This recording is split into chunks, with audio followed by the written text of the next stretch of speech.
Hello ನಮಸ್ಕಾರ. ಕೆಡಿ ಎನ್ನುವ ಸಿನಿಮಾದ ಹೊಸದಾದ ರಿಲೀಸ್ ಡೇಟ್ ಅಪ್ಡೇಟ್, ಹಾಗೆಯೇ ಕಾಂತಾರ ಚಾಪ್ಟರ್ 1 ಎನ್ನುವ ಕಾಂತಾರ 2 ಸಿನಿಮಾದ ಶೂಟಿಂಗ್ ಯಾವಾಗ ಮುಕ್ತಾಯವಾಗುತ್ತೆ ಮುಂತಾದ ಇಂದಿನ ಹಲವಾರು ಸಿನಿಮಾ ಸುದ್ದಿಗಳನ್ನು ಈ ವಿಡಿಯೋದಲ್ಲಿ ತಿಳಿದುಕೊಳ್ಳುವ. ಹಾಗಾದರೆ ಬನ್ನಿ ಇವತ್ತಿನ ಈ ವಿಡಿಯೋವನ್ನು ಶುರು ಮಾಡುವ. ಹೊಸದಾಗಿ ನವೀನ್ ಶಂಕರ್ ಅಭಿನಯದಲ್ಲಿ ತಯಾರಾಗ್ತಾ ಇರುವ ಕನ್ನಡ ಚಿತ್ರವಾಗಿದೆ ನೋಡಿದವರು ಏನಂತಾರೆ ಎನ್ನುವ ಸಿನಿಮಾ. ಕೆಲವೇ ದಿನಗಳಲ್ಲಿ ಈ ಚಿತ್ರವು ಥಿಯೇಟರ್ಗೆ ರಿಲೀಸ್ ಆಗ್ತಾ ಇದ್ದು, ಸಿನಿಮಾದ ಹೊಸದಾದ ಪೋಸ್ಟರ್ ಅನ್ನು ಸಿನಿಮಾ ತಂಡವು ರಿಲೀಸ್ ಮಾಡಿದ್ದಾರೆ. ಅದರ ಜೊತೆಗೆ ವಿಜಯ್ ರಾಘವೇಂದ್ರ ಪ್ರಮುಖ ಪಾತ್ರದಲ್ಲಿ ಕಾಣಿಸಿಕೊಳ್ತಾ ಇರುವ ಒಂದು ನಿರೀಕ್ಷೆಯ ಚಿತ್ರವಾಗಿದೆ ರಿಪ್ಪನ್ ಸ್ವಾಮಿ ಎನ್ನುವ ಸಿನಿಮಾ.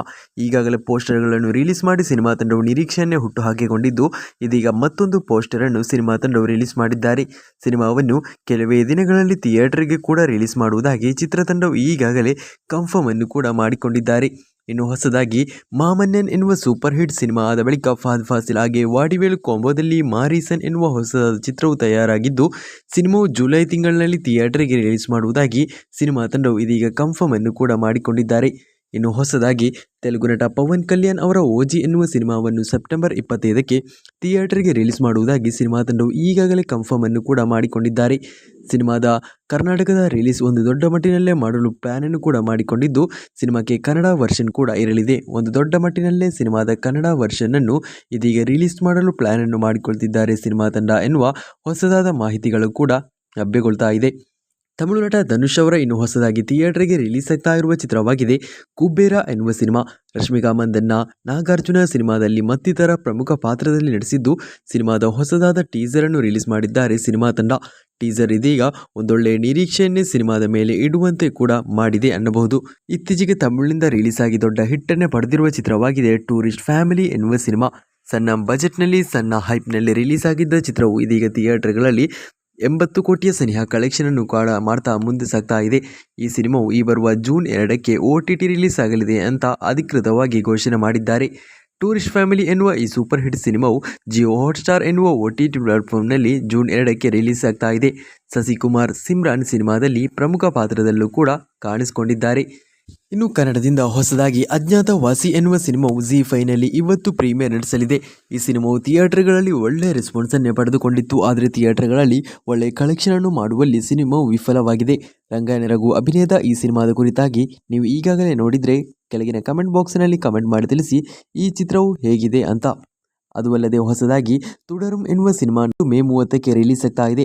ಕನ್ನಡದಲ್ಲೂ ಕೂಡ ಸಿನಿಮಾವು ಜಿಯೋ ಹಾಟ್ಸ್ಟಾರ್ ಎನ್ನುವ OTT ಪ್ಲಾಟ್ಫಾರ್ಮ್ನಲ್ಲಿ ರಿಲೀಸ್ ಆಗ್ತಾ ಇದ್ದು, ಮೋಹನ್ ಲಾಲ್ ಅವರು ಸಿನಿಮಾದಲ್ಲಿ ಪ್ರಮುಖ ಪಾತ್ರದಲ್ಲಿ ಕಾಣಿಸಿಕೊಂಡಿದ್ದಾರೆ. ಸಿನಿಮಾ ಮೊನ್ನೆಗೆ ರಿಲೀಸ್ ಆಗಿ 31 ದಿವಸಗಳಲ್ಲಿ 230 ಕೋಟಿ ಕಲೆಕ್ಷನ್ ಅನ್ನು ಮಾಡಿಕೊಂಡಿದೆ. ಈ ಮೂಲಕ ಒಂದು ರೆಕಾರ್ಡೇ ಬರೆದಿದ್ದು ಆಲ್ ಟೈಮ್ ಬ್ಲಾಕ್ ಬಸ್ಟರ್ ಆಗಿದೆ ಈ ಚಿತ್ರ.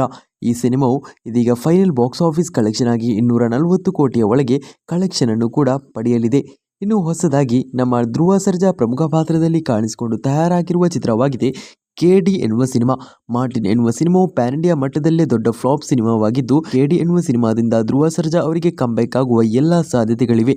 ಪ್ರೇಮ್ ಅವರು ಸಿನಿಮಾವನ್ನು ನಿರ್ದೇಶನ ಮಾಡಿದ್ದು, ದೊಡ್ಡ ನಿರ್ಮಾಣ ಸಂಸ್ಥೆ KVN ಪ್ರೊಡಕ್ಷನ್ಸ್ ಅವರು ಸಿನಿಮಾವನ್ನು ನಿರ್ಮಾಣ ಕೂಡ ಮಾಡಿದ್ದಾರೆ.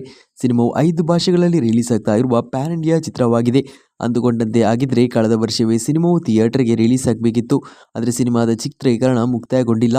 ಇದೀಗ ಸಿನಿಮಾದ ರಿಲೀಸ್ಗಾಗಿ ಸಿನಿಮಾ ತಂಡವು ತಯಾರು ನಡೆಸ್ತಾ ಇದ್ದು, ಕೇಳಿ ಬರ್ತಾ ಇರುವ ಹೊಸದಾದ ಮಾಹಿತಿಯ ಪ್ರಕಾರ ಈ ಚಿತ್ರವು ಈ ವರ್ಷದ ಆಗಸ್ಟ್ ತಿಂಗಳಿನಲ್ಲಿ ಥಿಯೇಟರ್ಗೆ ರಿಲೀಸ್ ಆಗುವ ಎಲ್ಲ ಸಾಧ್ಯತೆಗಳಿವೆ ಎನ್ನುವ ಅಪ್ಡೇಟ್ಸ್ಗಳು ಕೇಳಿ ಬರ್ತಾ ಇದೆ. ಈಗಾಗಲೇ ಆಗಸ್ಟ್ 15ಕ್ಕೆ ಸ್ವಾತಂತ್ರ್ಯೋತ್ಸವದ ವೀಕೆಂಡ್ನಲ್ಲಿ ಕೂಲಿ ಸೇರಿದಂತೆ ಹಲವಾರು ದೊಡ್ಡ ಸಿನಿಮಾಗಳು ರಿಲೀಸ್ ಆಗ್ತಾ ಇದೆ. ಅದಕ್ಕಿಂತಲೂ ಮುಂಚೆ ಒಂದಾದರೆ ನಮ್ಮ ಶಿವಣ್ಣನವರ 45 ಎನ್ನುವ ಸಿನಿಮಾವು ರಿಲೀಸ್ ಆಗ್ತಾ ಇದೆ. ಶಿವಣ್ಣನವರ 45 ಎನ್ನುವ ಸಿನಿಮಾವು ಯಾವ ಡೇಟ್ಗೆ ರಿಲೀಸ್ ಆಗುತ್ತೆ ಅದನ್ನು ಆಧಾರ ಮಾಡಿಟ್ಟುಕೊಂಡು ಇರಲಿದೆ ಈ ಸಿನಿಮಾದ ರಿಲೀಸ್ ಡೇಟ್ ಅಂತ ನನ್ನ ಅನಿಸಿಕೆ.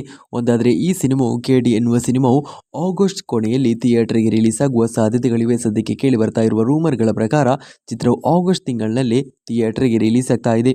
ಬಾಲಿವುಡ್ ನಟ ಅಕ್ಷಯ್ ಕುಮಾರ್ ಸೇರಿದಂತೆ ಅಭಿಷೇಕ್ ಬಚ್ಚನ್ ಪ್ರಮುಖ ಪಾತ್ರದಲ್ಲಿ ಕಾಣಿಸಿಕೊಳ್ತಾ ಇರುವ ಹೊಸದಾದ ಚಿತ್ರವಾಗಿದೆ ಹೌಸ್ಫುಲ್ ಸಿನಿಮಾದ 5ನೇ ಭಾಗ. ಸಾಜಿದ್ ನಾದಿವಾಲಾ ಎನ್ನುವರು ಸಿನಿಮಾವನ್ನು ನಿರ್ಮಾಣ ಮಾಡಿದ್ದು, ಸಿನಿಮಾದ ಒಫಿಷಿಯಲ್ ಟ್ರೇಲರ್ ಅನ್ನು ಸಿನಿಮಾ ತಂಡವು ಇದೀಗ ರಿಲೀಸ್ ಮಾಡಿದ್ದಾರೆ. ಟಿಪಿಕಲ್ ಹೌಸ್ಫುಲ್ ಸಿನಿಮಾದ ರೀತಿಯೇ ಈ ಚಿತ್ರ ಕೂಡ ಕಂಡು ಬಂದಿದೆ. ಇನ್ನು ನಮ್ಮ ರುಕ್ಮಿಣಿ ವಸಂತ್ ನಾಯಕ ನಟಿಯಾಗಿ ಕಾಣಿಸಿಕೊಂಡಿರುವ ಹೊಸದಾದ ತಮಿಳು ಚಿತ್ರವಾಗಿದೆ ACE ಎನ್ನುವ ಸಿನಿಮಾ. ಸಿನಿಮಾದಲ್ಲಿ ಪ್ರಮುಖ ಪಾತ್ರದಲ್ಲಿ ವಿಜಯ್ ಸೇತುಪತಿ ಅವರು ಕಾಣಿಸಿಕೊಂಡಿದ್ದಾರೆ. ಸಿನಿಮಾಕ್ಕೆ ಇದೀಗ ಥಿಯೇಟರ್ಗೆ ಮೊನ್ನೆ ರಿಲೀಸ್ ಆಗಿದ್ದು, ರಿಲೀಸ್ ಆಗಿ ಒಳ್ಳೆಯ ಪಾಸಿಟಿವ್ ರೆಸ್ಪಾನ್ಸನ್ನೇ ಇದೀಗ ಸಿನಿಮಾದಿಂದ ಪಡೆದುಕೊಳ್ಳುವಲ್ಲಿ ಸಾಧ್ಯವಾಗ್ತಾ ಇದೆ. ಈ ಸಿನಿಮಾವು ಮುಂದಿನ ತಿಂಗಳು OTTಯಲ್ಲೂ ಕೂಡ ರಿಲೀಸ್ ಆಗ್ತಾ ಇದೆ. ಇನ್ನು ಅಲ್ಲು ಅರ್ಜುನ್ ಅವರ ಬಿಗ್ ಬಜೆಟ್ ಸಿನಿಮಾವು ಇದೀಗ ತಯಾರಾಗ್ತಾ ಇದೆ. ಆಟ್ಲಿ ಅವರು ಸಿನಿಮಾವನ್ನು ನಿರ್ದೇಶನ ಮಾಡ್ತಾ ಇದ್ದು, ಇದುವರೆಗೂ ಭಾರತೀಯ ಸಿನಿಮಾ ರಂಗದಲ್ಲಿ ರಿಲೀಸ್ ಆಗದಂತಹ ದೊಡ್ಡ ಮಟ್ಟಿನ ಸಿನಿಮಾವಾಗಿ ಈ ಚಿತ್ರವನ್ನು ಮಾಡಲು ಪ್ಲಾನ್ ಅನ್ನು ಮಾಡಿಕೊಂಡಿದ್ದಾರೆ ಸಿನಿಮಾ ತಂಡ. ಈ ಸಿನಿಮಾದಲ್ಲಿ ಅಲ್ಲು ಅರ್ಜುನ್ ಅವರೊಂದಿಗೆ ದೊಡ್ಡ ದೊಡ್ಡ ನಟರು ಪ್ರಮುಖ ಪಾತ್ರದಲ್ಲೂ ಕೂಡ ಕಾಣಿಸ್ಕೊಳ್ತಾ ಇದ್ದು, ಸಿನಿಮಾದ ಚಿತ್ರೀಕರಣ ಈ ವರ್ಷದ ಕೊನೆಯಲ್ಲಿ ಆರಂಭಗೊಳ್ತಾ ಇದೆ. ಸದ್ಯಕ್ಕೆ ಪ್ರೀ ಪ್ರೊಡಕ್ಷನ್ ಕೆಲಸಗಳು ನಡೀತಾ ಇದೆ. ಇದು ಒಂದು ಸೂಪರ್ ಹೀರೋ ಸಿನಿಮಾದ ರೀತಿಯ ಒಂದು ಚಿತ್ರವಾಗುವ ಸಾಧ್ಯತೆಗಳಿವೆ ಎನ್ನುವ ಮಾಹಿತಿಗಳು ಕೂಡ ಕೇಳಿ ಬರ್ತಾ ಇದೆ. ಸದ್ಯಕ್ಕೆ ಕೇಳಿ ಬರ್ತಾ ಇರುವ ಮಾಹಿತಿಯ ಪ್ರಕಾರ ಈ ಸಿನಿಮಾಕ್ಕೆ ಐಕಾನ್ ಅಥವಾ ಸೂಪರ್ ಹೀರೋ ಎನ್ನುವ ಟೈಟಲ್ ಅನ್ನು ಸಿನಿಮಾ ತಂಡವು ಇಡಲಿದ್ದಾರೆ ಎನ್ನುವ ರೂಮರ್ಗಳು ಕೇಳಿ ಬರ್ತಾ ಇದೆ. ಈ ಕುರಿತು ಮಾತುಕತೆಗಳು ಮಾತ್ರವೇ ಸದ್ಯಕ್ಕೆ ಇದೀಗ ನಡೀತಾ ಇದೆ. ಈ ಸಿನಿಮಾವು ರಾಜಮೌಳಿ ಅವರ ಮಹೇಶ್ ಬಾಬು ಅವರ ಸಿನಿಮಾದ ಬಳಿಕ ಭಾರತದ ಅತಿದೊಡ್ಡ ಬಜೆಟ್ನಲ್ಲಿ ತಯಾರಾಗಲಿರುವ ಸಿನಿಮಾ ಎನ್ನುವ ಮಾಹಿತಿಗಳು ಕೂಡ ಇದೀಗ ಕೇಳಿ ಬರ್ತಾ ಇದೆ. ಇನ್ನು ಕನ್ನಡದಿಂದ ಹೊಸದಾಗಿ ತಯಾರಾಗಿರುವ ಸೀಸ್ ಕಡ್ಡಿ ಎನ್ನುವ ರತನ್ ಗಂಗಾಧರ್ ಎನ್ನುವರು ನಿರ್ದೇಶನ ಮಾಡಿರುವ ಸಿನಿಮಾವನ್ನು ಜೂನ್ 6ಕ್ಕೆ ಥಿಯೇಟರ್ಗೆ ರಿಲೀಸ್ ಮಾಡುವುದಾಗಿ ಚಿತ್ರತಂಡವು ಇದೀಗ ಅಧಿಕೃತವಾಗಿ ಕನ್ಫರ್ಮ್ ಅನ್ನು ಕೂಡ ಮಾಡಿಕೊಂಡಿದ್ದಾರೆ. ಇನ್ನು ಈ ವರ್ಷದ ಅತ್ಯಂತ ದೊಡ್ಡ ನಿರೀಕ್ಷೆಯ ಕನ್ನಡ ಚಿತ್ರವಾಗಿದೆ ಕಾಂತಾರ ಚಾಪ್ಟರ್ 1 ಎನ್ನುವ ಕಾಂತಾರ 2 ಸಿನಿಮಾ. ರಿಷಬ್ ಶೆಟ್ಟಿ ನಿರ್ದೇಶನ ಮಾಡಿ ರಿಷಬ್ ಶೆಟ್ಟಿ ಪ್ರಮುಖ ಪಾತ್ರದಲ್ಲಿ ನಟಿಸಿ ಈ ಸಿನಿಮಾವು ತಯಾರಾಗಿದೆ. ಹೊಂಬಾಳೆ ಫಿಲ್ಮ್ಸ್ ಅವರು ಈ ಸಿನಿಮಾವನ್ನು ತಯಾರು ಮಾಡಿದ್ದು, ಈ ಸಿನಿಮಾವು ಇದೀಗ ದೊಡ್ಡ ಮಟ್ಟಿನ ಬಜೆಟ್ನಲ್ಲೂ ಕೂಡ ಮೇಕಿಂಗ್ ಆಗಿದೆ. ಸಿನಿಮಾದ 4-5 ದಿವಸಗಳ ಕಾಲದ ಶೂಟಿಂಗ್ ಬಾಕಿ ಇದೆ. ಸಿನಿಮಾದ ಚಿತ್ರೀಕರಣ ಇವತ್ತಕ್ಕೆ ಮುಕ್ತಾಯಗೊಳ್ತಾ ಇದ್ದು, ಪ್ಯಾಚ್ ವರ್ಕ್ ಸಿನಿಮಾದು 4-5 ದಿವಸ ಮುಂದಿನ ದಿವಸಗಳಲ್ಲಿ ನಡೀತಾ ಇದೆ. ಆದ್ದರಿಂದಲೇ ಜೂನ್ ತಿಂಗಳಿನಿಂದಲೇ ಸಿನಿಮಾದ ಪ್ರಮೋಷನ್ ಕೆಲಸಗಳನ್ನು ಸಿನಿಮಾ ತಂಡವು ಆರಂಭ ಮಾಡ್ತಿದ್ದಾರೆ. ಇವತ್ತಿಗೆ ಸಿನಿಮಾದ ಚಿತ್ರೀಕರಣವನ್ನು ಮುಗಿಸಲು ಸಿನಿಮಾ ತಂಡವು ಪ್ಲಾನ್ ಅನ್ನು ಕೂಡ ಮಾಡಿಕೊಂಡಿದ್ದಾರೆ. ಇನ್ನು ಹನುಮಾನ್ ಎನ್ನುವ ಸೂಪರ್ ಹೀರೋ ಸಿನಿಮಾ ಆದ ಬಳಿಕ ಆ ಸಿನಿಮಾದ ನಟ ತೇಜ್ ಸಜ್ಜಾ ಪ್ರಮುಖ ಪಾತ್ರದಲ್ಲಿ ಕಾಣಿಸ್ಕೊಳ್ತಾ ಇರುವ ಹೊಸದಾದ ಚಿತ್ರವಾಗಿದೆ ಮಿರೈ ಎನ್ನುವ ಸಿನಿಮಾ. ಈ ಚಿತ್ರ ಕೂಡ ಒಂದು ಪ್ಯಾನ್ ಇಂಡಿಯಾ ಚಿತ್ರವಾಗಿದೆ. ಈ ಸಿನಿಮಾ ಕೂಡ ಒಂದು ಸೂಪರ್ ಹೀರೋ ಸಿನಿಮಾದ ರೀತಿಯ ಚಿತ್ರವಾಗಿದೆ. ಸೂಪರ್ ಯೋಧ ಅಂತ ಸಿನಿಮಾಕ್ಕೆ ಸಬ್ ಟೈಟಲ್ ಅನ್ನು ಕೂಡ ಇಟ್ಟಿದ್ದಾರೆ ಚಿತ್ರತಂಡ. ಆದ್ದರಿಂದಲೇ ಈ ಸಿನಿಮಾವು ಒಂದು ಸೂಪರ್ ಹೀರೋ ಸಿನಿಮಾವಾಗಲಿದೆ. ಈ ಚಿತ್ರವು ಕನ್ನಡದಲ್ಲೂ ಕೂಡ ತಯಾರಾಗಿದ್ದು, ಸಿನಿಮಾದ ಫಸ್ಟ್ ಲುಕ್ ಪೋಸ್ಟರ್ ಅನ್ನು ಇವತ್ತು ರಿಲೀಸ್ ಮಾಡುವುದಾಗಿ ಚಿತ್ರತಂಡವು ಕನ್ಫರ್ಮ್ ಮಾಡಿದ್ದಾರೆ. ಇನ್ನು ರಾಗಿಣಿ ದ್ವಿವೇದಿ ಪ್ರಮುಖ ಪಾತ್ರದಲ್ಲಿ ಕಾಣಿಸಿಕೊಂಡು ಹೊಸದಾಗಿ ತಯಾರಾಗಿರುವ ಚಿತ್ರವಾಗಿದೆ ಜಾವಾ ಎನ್ನುವ ಸಿನಿಮಾ. ಚಿತ್ರದಲ್ಲಿ ರಾಜವರ್ಧನ್ ನಾಯಕ ನಟನಾಗಿ ನಟಿಸಿದ್ದು, ಇದೀಗ ಅವರ ಕ್ಯಾರೆಕ್ಟರ್ ಲುಕ್ ಪೋಸ್ಟರ್ ಅನ್ನು ರಿಲೀಸ್ ಮಾಡಿದ್ದಾರೆ ಸಿನಿಮಾ ತಂಡ. ಚಿತ್ರವನ್ನು 5 ಭಾಷೆಗಳಲ್ಲಿ ರಿಲೀಸ್ ಮಾಡುವುದಾಗಿ ಚಿತ್ರತಂಡವು ತಿಳಿಸಿದ್ದು, ಇದು ಬರೀ ಮಾತಿಗೆನಾ ಅಥವಾ ಸಿನಿಮಾವನ್ನು 5 ಭಾಷೆಗಳಲ್ಲಿ ರಿಲೀಸ್ ಮಾಡ್ತಾರಾ ಅನ್ನೋದು ಕಾದು ನೋಡಬೇಕಾಗಿದೆ. ನನ್ನ ಅನಿಸಿಕೆ ಪ್ರಕಾರ ಸಿನಿಮಾವು 5 ಭಾಷೆಗಳಲ್ಲಿ ರಿಲೀಸ್ ಆಗುವ ಸಾಧ್ಯತೆಗಳು ಕಡಿಮೆ ಇದೆ. ಇನ್ನು ರಜನಿಕಾಂತ್, ಶಿವಣ್ಣ, ಮೋಹನ್ಲಾಲ್ ಕೊಂಬದ ಬಿಗ್ ಬಜೆಟ್ ಚಿತ್ರ ಜೈಲರ್ ಸಿನಿಮಾದ 2ನೇ ಭಾಗ ದಿನ ಕಳೆದಂತೆ ಇದೀಗ ದೊಡ್ಡದಾಗಿ ಬರ್ತಾ ಇದೆ. ಸಿನಿಮಾದ ಚಿತ್ರೀಕರಣವನ್ನು ಈಗಾಗಲೇ ನೆಲ್ಸನ್ ಅವರು ಆರಂಭ ಮಾಡಿದ್ದು, ಇದೀಗ ಸಿನಿಮಾದಲ್ಲಿ ಮತ್ತೆ ಪ್ರಮುಖ ಪಾತ್ರದಲ್ಲಿ ಸ್ಟಾರ್ ನಟರು ನಟಿಸಲಿದ್ದಾರೆ ಎನ್ನುವ ಮಾಹಿತಿಗಳು ಕೇಳಿ ಬರ್ತಾ ಇದೆ. ತೆಲುಗು ನಟ ನಾಗಾರ್ಜುನ ಹಾಗೆಯೇ ತಮಿಳಿನ ನಟ ಸಂಧಾನಂ ಅವರು ಸಿನಿಮಾದಲ್ಲಿ ಪ್ರಮುಖ ಪಾತ್ರದಲ್ಲಿ ನಟಿಸಲು ಸದ್ಯಕ್ಕೆ ಮಾತುಕತೆಗಳು ನಡೀತಾ ಇದೆ ಎನ್ನುವ ಹೊಸದಾದ ಮಾಹಿತಿಗಳು ಕೇಳಿ ಬರ್ತಾ ಇದೆ. ಇನ್ನು ಈ ಚಿತ್ರದಲ್ಲಿ ಜೈಲರ್ 2 ಸಿನಿಮಾದಲ್ಲಿ ಶಿವಣ್ಣ ಅಂತೂ ಒಂದು ಪ್ರಮುಖ ಪಾತ್ರದಲ್ಲಿ ಕಾಣಿಸ್ಕೊಳ್ತಿದ್ದಾರೆ.